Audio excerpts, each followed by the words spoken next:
Happy Friday. Welcome to a news of the day type video. So for fans of teams that are no longer in the running, these are kind of the fun thing. And there's a bunch of little things that were going on over the last couple of days. I didn't want to just do a news video on that. I wanted to wait until there was a bunch of stuff to talk about. So let's get this going. And I'm not going to say let's jump into it because that's a Phil DeFranco thing, and it's kind of like it's a patented thing. I'm not going to touch it. John Davidson has left the Columbus Blue Jackets in the worst kept secret in the world. And what's awkward about this is the rumors were he was going to take the New York Rangers president's job while Columbus was still in the playoffs. So he goes to take over as president of the New York Rangers. This is a day after assistant GM Jim Schoenfeld resigned. I don't think these things are related. I don't think Jim's saying, well, I'm out of here. Davidson's gone. Or Davidson's coming in, I'm gone. But we'll see what Davidson does with the Rangers. Pretty solid amount of success for him in Columbus. Well, let's be honest. He helped to make Columbus a successful team. He went to Columbus at a time where they were kind of seen as a joke. They couldn't stay in the playoffs if they could get there. They couldn't get there more than one season in a row. And Davidson brought stability. So we'll see what he does for the Rangers. For anybody who might be wondering, Zdeno Chara will be back for Game 1 of the Stanley Cup Final. And it was his call last night not to touch the Prince of Wales trophy. He was one that said no. Tuukka said it'll be up to him, and he said we're not touching it. So that's tradition. That's an old tradition. I know everybody's touched the trophy over the last few years, but Chara's of the belief, and the idea around it comes to this. This trophy's nice. It's not the one we want to win. So we'll pose with it. We'll take a picture. It's not the trophy we want. The trophy we want is around away. Evgeny Malkin has not been asked to waive his no trade clause by the Pittsburgh Penguins, or his no movement clause, I should say. And the Kessel rumors are still out there. This is the third straight summer that the rumors of Kessel being moved are out there. And I've said it before and I'll say it again. At that cap hit, with the amount of points he produced this year, I don't think he's your cap problem. But that's the rumor. And of course, there are rumors that there's an issue between Kessel and Coach Sullivan. So if that's the issue, I could understand that on some level if Rutherford decides to make that move. So who's up for General Manager of the Year? Doug Armstrong, Don Waddell, and Don Sweeney. So your name has to start with D, or you're not allowed to get in on it. All kidding aside, St. Louis was the last place team in January, and now they're where they are. Carolina, when Don Waddell was hired, I was stunned because Waddell was around when the Atlanta Thrashers ended up bombing out. And Don Sweeney, I'm surprised that the Tampa Bay GM Brisebois isn't on here. I'm kind of surprised that others aren't on here as well. But, it's interesting because St. Louis and Carolina were both out of the playoffs around the new year. And for Boston, they had points this year, too, where they didn't look nearly as good as last year. So I think coaches help GMs look better. And I think just, these hot streaks make GMs look really, really smart. If Montreal had made the playoffs, I think we'd see. I'm surprised, though, that Lou Lamoriello isn't on the board, to be honest. I think Lamoriello did a pretty bang-up job in turning the Islanders around. But I guess the perception is that it's all on Barry Trotz more than on Lou Lamoriello. Nashville Predators fans. So the reason I'm wearing Nashville gear. They've signed a 30-year arena lease extension. So for Nashville, that's good news. The Predators, absolutely good news for them on this one. This is a franchise that, 10 years ago, there was talk of moving them to Hamilton.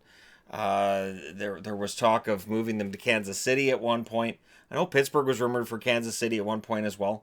I don't know what happened to that whole Kansas City thing. I know they had a building. I don't think they had an owner that necessarily was all that anxious to get them. And the NHL blocked attempts to move a team there. But for Nashville, this 30-year arena lease really shows you just how stable things are in Nashville. A city that 10 years ago, everybody was saying, hockey can't work there. Hockey doesn't work. Tennessee, hockey's not going to work there.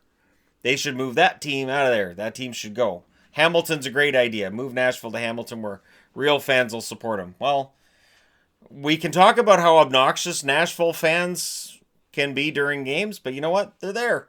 And they cheer for their team, and they do well.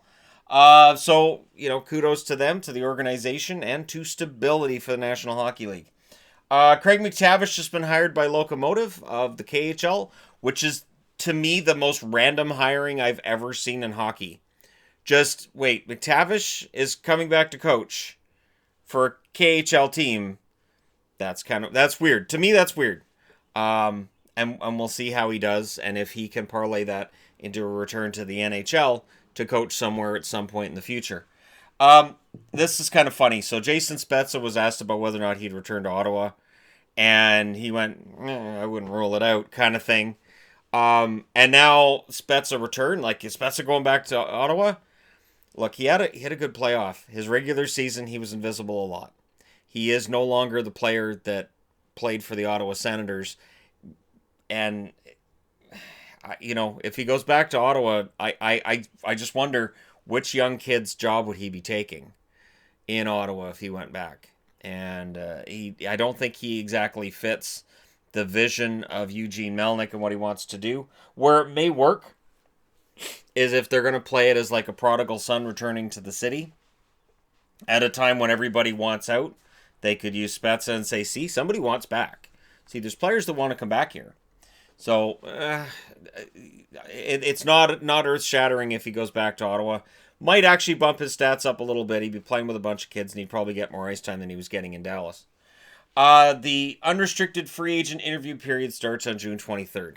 The reason that July 1st, as much fun as July 1st is, it's kind of anticlimactic, is very well traced back to this.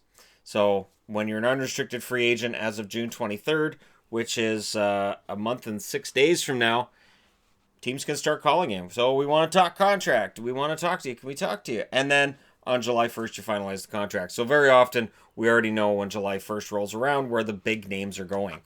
If anybody, the big names that haven't signed yet, like Carlson, I don't anticipate that changing now. I think they're on their way to unrestricted free agency. At this point, can you blame them? I mean, you know that you could get offers on for all kinds of money. You might be able to stay where you are right now, but you might be able to get more money out of them by leveraging another deal against them. So we'll see what they do.